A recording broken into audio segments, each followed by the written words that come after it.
This episode is brought to you by Roundtable Group, the experts on experts. We've been connecting attorneys with experts for over 25 years. Find out more at roundtablegroup.com. So, good morning to our guests in the United States, and good evening to those of you joining us from Asia, including our esteemed panelist, Thomas Cheng. Welcome to our third discussion at the Roundtable, International Competition and Asia-U.S. Trade Law, a Changing Landscape, brought to you by Roundtable Group. My name is Dan Rubin, the National Business Development Manager with Roundtable Group, the leading customized expert search and referral service with over 25 years of experience in locating and referring the top experts in all fields for our attorney clients' litigation matters. World-class experts like the two gentlemen I have the distinct honor and pleasure of introducing you to today. Thomas Cheng is Associate Professor at the Faculty of Law of the University of Hong Kong, is currently a member of the Hong Kong Business Facilitation Advisory Committee, and was an inaugural member of the Hong Kong Competition Commission. He assisted the Hong Kong government in drafting the city's first comprehensive antitrust law. His research has focused on competition law and policy, particularly as they relate to developing countries. Professor Cheng previously practiced at Simpson, Thatcher Bartlett in New York prior to transitioning into academia. Steve Atkins is a partner at McGuire Woods in Washington, D.C., where he focuses his practice on intellectual property and trade litigation involving Section 337 of the U.S. International Trade Commission. He is currently a member of the U.S. International Trade Commission Committee, Intellectual Property Owners Association. Steve has worked on behalf of clients based in the US, Asia, Europe, and South America in a variety of industries, including automotive, computer software, telecommunications, chemicals, mechanical patents, and semiconductors. So, Thomas, right. Good evening. We'll start with you, focusing on your part of the world. So tell us, what are the latest trends in antitrust enforcement in both Hong Kong and China? Well, thank you, Dan. I'll start off with China, the largest jurisdiction, and I guess the jurisdiction of greater interest to those of you here. And 2020 was a very busy year in terms of antitrust enforcement. For those of you who know, there used to be 3 enforcement authorities in the mainland, the NDRC, SAIC, and Ministry of Commerce.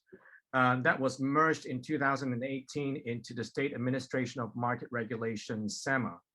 And so 2020 was, I guess, the second full year of enforcement by SAMA. And I guess it has, in terms of actual enforcement activities, it kind of continued the trend from previous years. Again, the bulk of the work, it was in merger review. And I think it's fair to say that the Chinese authority, previously Ministry of Commerce and now SAMA, likes to take its time. Review takes long time, even though the statute actually provides for a fairly strict time frame. But the Chinese authority likes to ask companies to withdraw and refile, and hence artificially extending the review time frame. Again, another trend is the Chinese authority rarely blocks a merger outright. I think so far they've only done 2, and they didn't block any merger last year. And I guess in terms of merger, a further, new development was for the first time, the Chinese authority recognizes a structure called the variable interest entity structure, which is what Chinese companies use to evade the domestic regulation that only domestic firms can operate internet business and e-commerce. And so the way it works is, for internet businesses that like to get listed abroad or incorporate abroad. So what they do is basically have a domestic business that in theory owns the internet operation license, but it enters into management contract with the overseas entity. The management contract is what ties the overseas entity with the domestic structure. and it was very controversial. No one really knew whether this kind of structure was really legal. The Chinese government never said a word about it until this past year, when it finally actually imposed sanctions on some mergers involving this structure, but I guess implicitly also acknowledging the existence of this structure. Previously, the Chinese authority had been very careful about not acknowledging the existence of this VIE structure at all. And so that, I think, was probably the big development for those of you who are familiar with Chinese e-commerce business and merger review. Guidelines. So, I mean, for those of you who are familiar with antitrust enforcement, you may know that antitrust authorities around the world like to issue guidelines. The Chinese SAMA finally issued the intellectual property competition guideline. I mean, pretty much since, I mean, the Chinese government has been working on this set of guidelines for close to a decade, and there was a lot of false alarm. Every year or so there is suggestion that, okay, the guideline is finally coming out, but eventually it never does. And so it finally came out, and I don't think there were a lot of surprises there. Also, SAMA put forward a draft amendment to the anti-monopoly law. And I guess the most noticeable feature is that fines and sanctions were raised quite significantly. And for the first time, the AML mentions criminal liability. Although what exactly it is remains to be seen, because the reference to criminal liability is quite cryptic. I mean, the anti-monopoly law itself does not impose criminal liability. It refers to if the conduct at issue otherwise violates the criminal code, there will be criminal consequences. So, but the criminal code currently has no provisions that are that cover conduct that's covered by antitrust law. I was going to discuss the Alibaba case, but I think I'll do that later on when we talk about the big tech. And in terms of Hong Kong, I'll just mention briefly, I think enforcement trend remains focused on cartel, although last year we finally had an abuse of dominance monopolization case, which was quite groundbreaking. But I think I'll stop here, and then if there are further questions, I'll elaborate. Sure. Well, I was just going to ask you actually about big tech.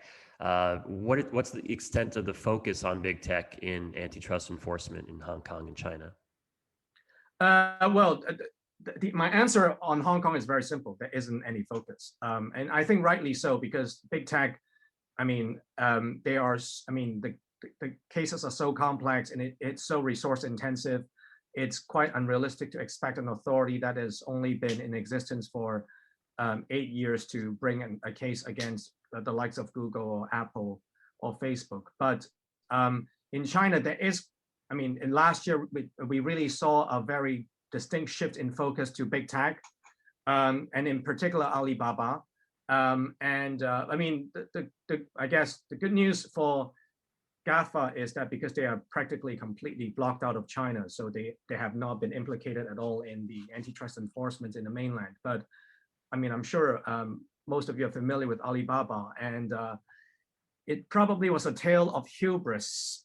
Jack Ma gave a speech. I think some of you probably have heard of the story. Jack Ma gave a speech in October criticizing Chinese authorities for being old-fashioned and not keeping up with the times. And I presume he has criticized Chinese officials before, but for some reason, this time it really grated the Chinese officials. And so, unfortunately, Mr. Ma forgot that Ant Financial, which of course runs Alipay, which is one of the 2 largest electronic payment systems in the world, was about to go public. And so the Chinese authority quite shockingly blocked the Ant Financial IPO. And after that, launched a number of investigations into Alibaba. And Alibaba has made very contrite noises saying we will cooperate fully with the authority and we will reform our business to make sure that we do not violate the antitrust laws. the Chinese e-commerce websites, I mean, the two main ones, Alibaba and JD.com, they both have a habit of requiring their merchants to choose one out of the two main websites. And basically, it means you have to, if you want to sell on Alibaba, you have to sell exclusively on Alibaba, and which is clearly an exclusive dealing situation. And with if the entity involved has sufficient market power, would obviously raise antitrust concerns. And so so the Chinese authorities finally taking a look into that. And so short answer is there definitely has been a distinct shift of focus on the big tech, but we are talking about the Chinese companies and not really the foreign ones. Because, GAFA don't operate in China really. Sure. Well, so switching to foreign companies, what are the enforcement risks for foreign companies in Hong Kong and China? So in both jurisdictions, foreign companies have featured in enforcement action. There's a pretty distinct, two sides of the story really, with respect to merger enforcement and conduct enforcement. With mergers, I think pretty much the Chinese authority has only imposed remedies in mergers involving foreign entities. In merger review, the focus has definitely been on foreign entities. The Chinese authority, SAMA, and previously Ministry of Commerce, is much more likely to impose remedies in mergers involving foreign entities. In conduct enforcement, for example, cartel or RPM cases, there have been some, but in terms of number, enforcement action against domestic Chinese companies definitely counts for the vast majority. But the problem for foreign companies is because they have much larger revenue. And so the cases involving the largest fines have almost always featured foreign companies because, the domestic companies that have been subject to sanctions were generally fairly small ones. And so the fines were minuscule. So yes, I guess, I don't think you would say that the Chinese SAMA targets foreign entities, especially I don't think it's true in conduct enforcement. Occasionally there are cases involving foreign entities and the fines tend to be large, but I think that's really the consequence of the fact that the foreign companies generally, the foreign companies being sanctioned in these cases generally tend to be much larger. Right. Okay, great.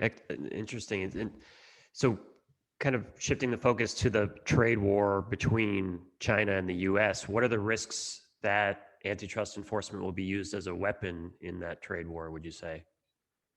I guess, yeah, that's obvious. That is the elephant in the room when one talks about and Chinese anti-monopoly enforcement. As I said earlier, so far, I don't think one can say that the Chinese authority has targeted foreign companies in conduct enforcement at all. In any case, I think the vast majority of enforcement action involving anti-competitive conduct has been focused on domestic companies. In mergers, I think we have seen two instances where the Chinese authority can be, can be said to be, there's suspicions that that political considerations were involved. I think in the first one in particular, Qualcomm NXP, it's pretty clear that it was politics that ultimately drove the outcome. Qualcomm tried to acquire NXP in 2018, and the notification dragged on, the review dragged on and on and on. Qualcomm withdrew its application, refiled at least twice. The merger was uncontroversial in other jurisdictions, but MOFCOM, the Ministry of Commerce, just would not act and approve or reject the merger. And this was at a time when the Trump administration was targeting Chinese tech companies. And eventually Qualcomm just threw in the towel and say, forget it, let's just move on. And I think, in that instance, a lot of people agree that it was politics that drove MOFCOM's decision. More recently, Cisco's acquisition of Acacia Communications, eventually it got the approval with remedies, but the review was took 450 days, which is a lot longer than what is statutorily allowed. And again, the merger did not raise any concerns in other jurisdictions, but the Chinese authority dragged on the review for a long time. I mean, they have done it before. This is not the only time, but given the political climate, I mean, one may suspect maybe politics was one of the considerations. But I mean, again, I mean, nothing is proven. Nothing is proven, but I think there could be valid suspicions that the massive delay was partly caused by political considerations. Mm-hmm. So, I mean, in short, I think entities, I mean, foreign companies, American companies contemplating mergers, especially in the tech space, are probably have more to worry than the other companies. I mean, so far, I mean, both mergers involve tech, and so if the past helps us predict the future, I guess one can say probably American tech companies contemplating mergers would have more to worry about. Gotcha.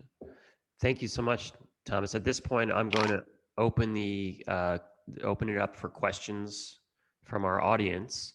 If anyone has a question for Professor Cheng, you can either send it through the chat and I can read it aloud, or you can just write question and I can unmute you or ask to unmute you, and you'll just have to approve through Zoom.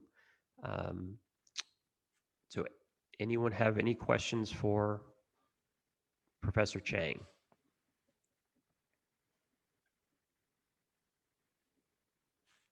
No?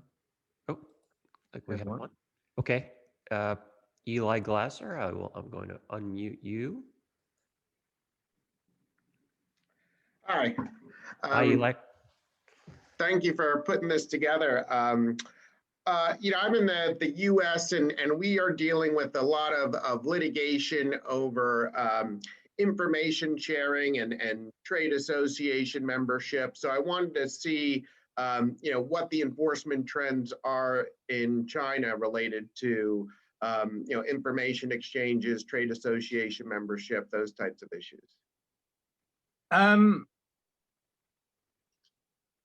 Information exchange, if I remember correctly, I don't think there has been a single case involving that, or at least a single case in which that information exchange is the main theory of harm.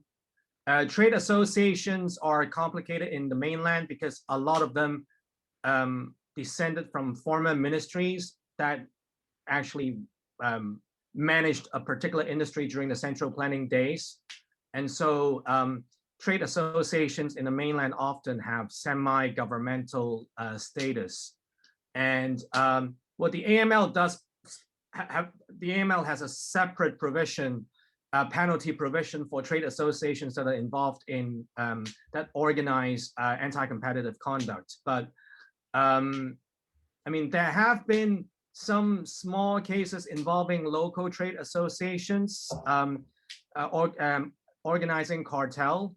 But I mean, I don't recall any of them being on a national scale or of national importance. And in those cases involving trade associations organizing local cartels, I mean, they were fairly blatant. And so I don't think there's any dispute that what they did was wrong. But yeah, I would say information exchange, there really hasn't been much. And trade associations, there have been some scattered local trade associations organizing local cartels. Thank you, that was helpful. Thank you for the question, Eli.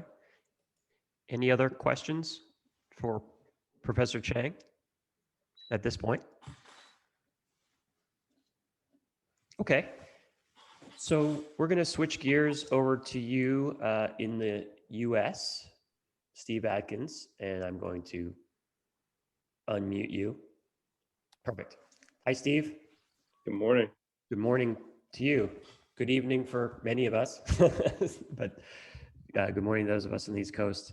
So Steve, switching gears to the US, the focus of your practice is, of course, litigation under ITC Section 337. And I know the ITC handles various types of trade issues, but can you briefly explain the scope for our listeners of what Section 337 covers? Sure, I'm happy to. And thanks for having me today, Dan. Thank you. So Section 337 is a way to deal with unfair competition. It is not really politically dependent, at least not at the front end. Perhaps it is at the back end. If you have a competitor who is bringing in product to the United States, is importing product, and that product may be infringing your intellectual property, typically these are patent cases, about 97% are patent cases, you can go to the commission, and the commission will do a bench trial before a judge, extensive discovery. It's very much like being in district court, but it's a lot more work and a lot less time. So you're in trial in a few months, whereas in district court, you might be in trial in 2 to 3 years. And lately with COVID, it's even longer to trial. So the commission has this draconian power to block imports, and they direct US Customs, if they find infringement, to seize products as they come into the border. So that's this unique thing that that is the ITC with respect to 337. So it's not trade sanctions. I've had people say to me in the last few years, oh, with the trade wars with China and others, you must be really busy. And none of that affects this. This is really competitor to competitor. And does the plaintiff or the complainant in an ITC case or a case before the ITC, does it have to be an American company? No, it just has to have an American presence, some R&D perhaps, or a facility. For example, at one point you had Apple suing Samsung, and they were in a courtroom, in one courtroom at the ITC. You had Samsung suing Apple back. So Samsung, the Korean company, is suing on its US patents. So you just have to have US IP. You don't have to be an American company to sue. Gotcha. Can you speak a little bit more about the customs orders that you mentioned? Sure. There are really two types of orders. There's a limited order, which says to customs, these companies were named in the complaint, seize their products when they come into the country.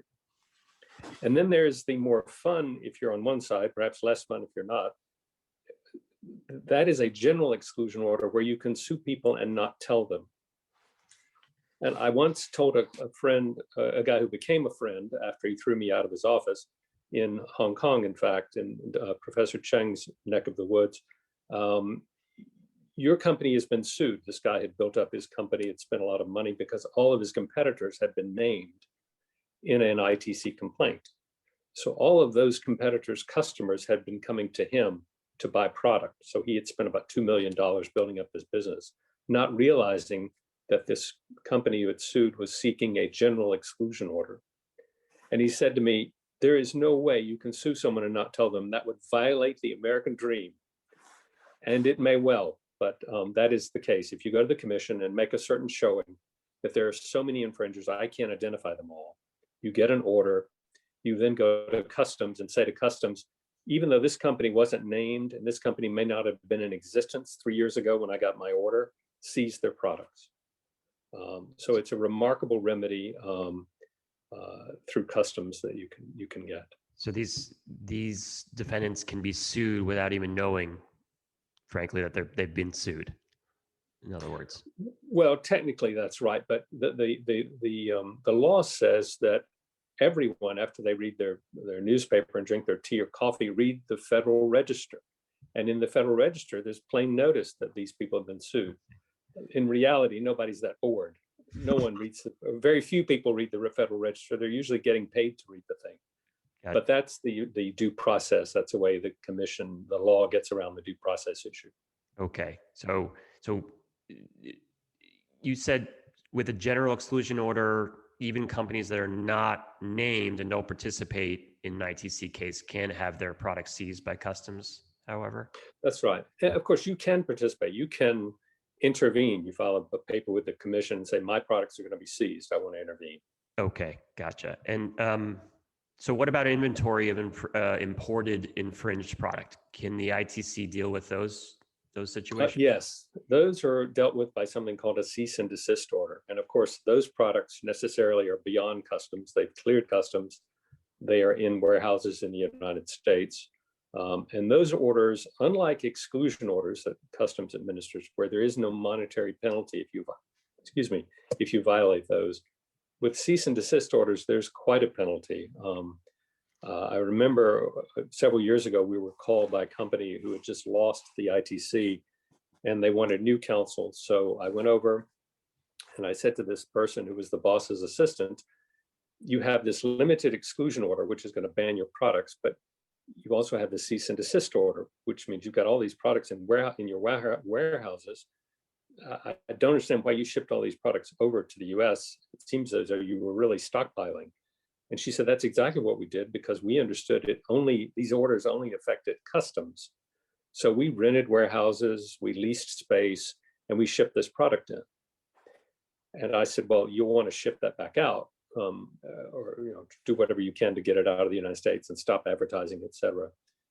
And she said, you foreign devil lawyers are not very good business people. Do you know what we spent to ship this product over there and rented these warehouses?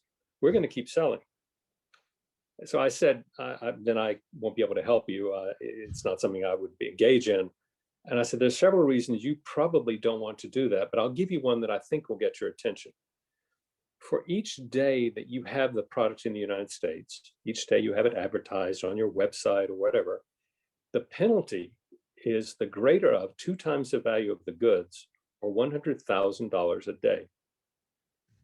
So she went down the hall and she came back and she said, the boss wants to know 100,000 Taiwan dollar or US dollar. And I explained to her that it was US dollars. So they began an exportation program pretty quickly to get the product out of the United States. So those cease and desist orders are powerful remedies. And there are lots of strategic reasons you want to get one of those if you're suing at the ITC.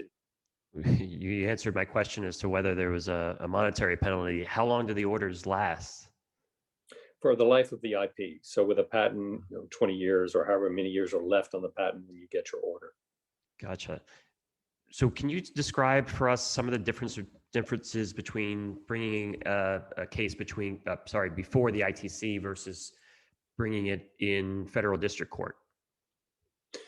Sure. I mentioned earlier there's more to do. One of the more to-dos is you've got to show at the ITC you have a domestic industry. So when Samsung sues a company in the United States, as they often do at the ITC, they have to show, for example, I have $1 billion fab, semiconductor fabrication facility in Texas. I have X employees, I pay taxes, I pay rent, et cetera. So they have a domestic industry. That's one thing you don't have to prove in district court. District court, I've got a patent, someone's infringing, I want to sue them. At the ITC, you have about 10 days to respond to discovery. In district court, you have 30 days or more. ITC, there are almost no limits on discovery, whereas you would have a limit on the number of questions you can ask the other side in writing called interrogatories. I think in district court, it's 21 or so. At the ITC, the minimum, most judges there put 175 as the limit. The commission rules don't put any limit. One judge now does a limit of about 31, I think, but most of the judges limit them only to 175. So discovery is much more wide-reaching and unlimited than in a district court, and you have a lot less time to respond to it. Right. In a district court case, if you're sued on a patent, you often want to go to the PTAB, to the Patent Trademark Appeal Board, and file a paper saying, here's prior art. Someone invented this before these folks did. The patent office should never have invented this patent. They should never have granted this patent. So please consider this. Well, federal district judges, they're doing guns and drugs and all sorts of cases. And frankly, they find patents and many patent lawyers very resistible. So when someone comes in and says, why don't you stay this case, stop this, and let's go to the patent office, the district court is often happy to do that. They don't have to deal with the patents. They don't have to deal with these strange patent lawyers. They can let the case go off to the PTAB. The ITC does not grant those stays. So you're almost certainly not going to get a stay at the ITC. And you're going to have an exclusion order from the ITC before you can win at PTAB. You can rarely outrun the ITC. So with all of that, I'm assuming there's been an uptick in ITC cases versus seeing them before the federal district courts. in the patent? I think there has been, Dan, because of the IPRs, the PTAB proceedings I was talking about, but also because of COVID recently. Of course, many people are not doing in-person jury trials. Judge Albright is doing one now involving Intel, as I understand it, down in Texas. But generally, people are still not doing in-person trials. They're doing video trials. But what they're also doing is, because their criminal docket, these judges' criminal docket, has statutory deadlines that the civil docket does not, and this would be civil, the patent cases are civil, you get punted to the back. I mean, we had a case, for example, a trade secrets case, that we were supposed to go to trial last year. The earliest we're going to get to trial is after Thanksgiving this year. So many people, they want quicker relief. So they go to the ITC and sue to get that quicker relief, to be in trial in a few months instead of a few years. You know, you mentioned, Steve, that Intel case. I saw that it was the first in-person jury trial, patent jury trial since November, with all the huge backlog. I'll make a shameless plug for Roundtable Group. We did refer experts that were retained by Intel in that case. But I hope you gave them a mask, Dan. So or two. Right. So what's the best way for a respondent company to deal with an ITC case? That, you know, is there a silver bullet, would you say, in terms of, you know, getting out of those cases before trial? Well, I'd like to say it's the lawyer they pick, but that's not quite so. Getting a great expert, getting an expert who can talk to normal people and teach the technology and teach why your product or your new product does not meet the patents. But probably the real silver bullet is this new product I just mentioned. So you know about the patent now, you may have known about it before, but you know about it now. You know how the patentee is likely reading its claims to stretch and cover your patent, or just to cover your patent. So you come up with a redesign, and you want to get that redesign into the ITC proceeding before the judge to get it cleared. Because another oddity about the ITC is, until the order is issued by the commission, until the first trial before the administrative law judge, the patentee, the IP holder, has to map its IP rights onto the accused product. Once these orders issue, once the commissioners review it and do their work, once there's an order out from the commission, the patentee, the IP holder, no longer has to prove the other side infringes. Anyone who wants to import then has the burden of proving that they do not infringe. So the silver bullet, in my opinion, is a redesign, and a redesign that you get done very quickly. Now, we've done, I don't know, 80 or 90 of these cases. My team has probably done over 100. Almost every respondent, when I say we need a different product or we need to consider a different product, no, we don't infringe. Well, the other side wouldn't be spending the money they're spending if they didn't think there was a good chance you do infringe.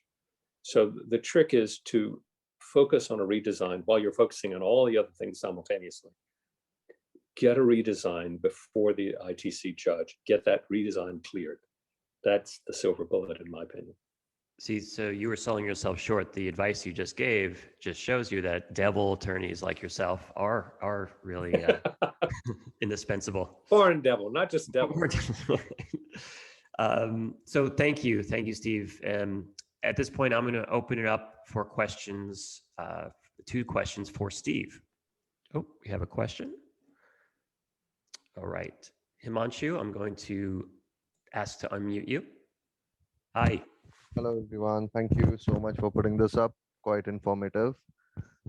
So my question is basically, as you were talking about the ITC, and I remember the recent case of the Mahindra versus the Fiat Chrysler Group, where the trade dress of Mahindra's Rockstar car had to be changed, and ITC finally decided on that and gave an order. And Mahindra actually did change their car design, and they came up with it, and now they're able to sell the car over in North America. So my question is specifically, so does after changing the trade dress, does the order still have like a penal provision or like a monetary penalty which has been put on the other patentee infringer, or is it limited to just changing the trade dress and that's enough? That's enough if you change it sufficiently. And again, there is no monetary penalty for violating the customs orders. That monetary penalty is only for violating what I call the inventory or cease and desist orders. But if you change it sufficiently, there is no monetary penalty.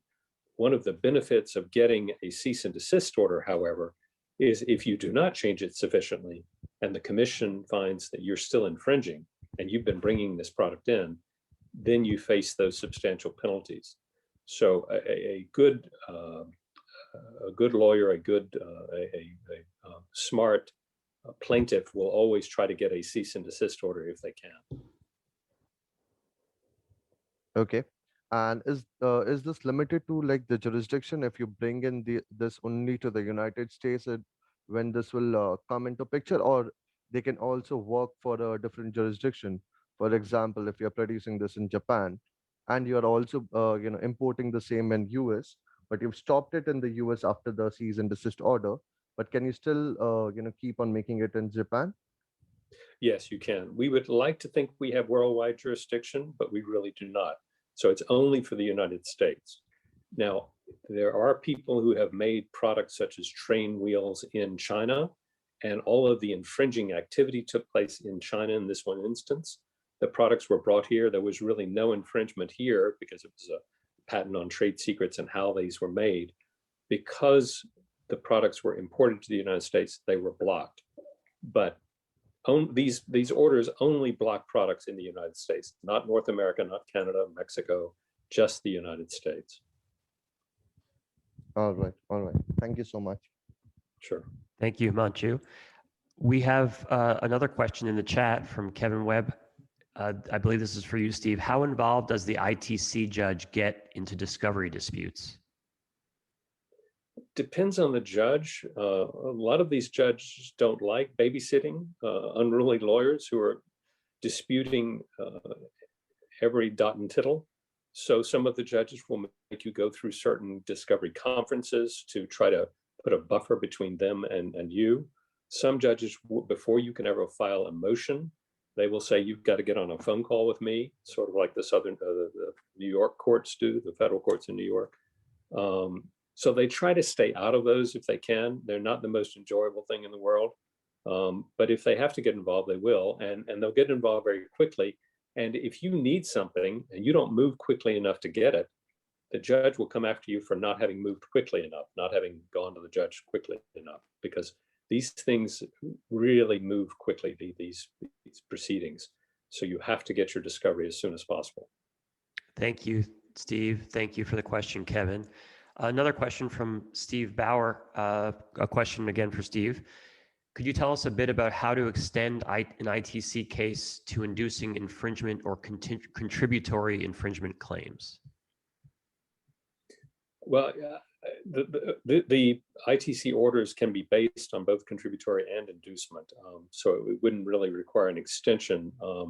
There's some law, the Suprema case that came out recently, there's some Comcast decisions recently, where the infringing activities take place after the product is imported.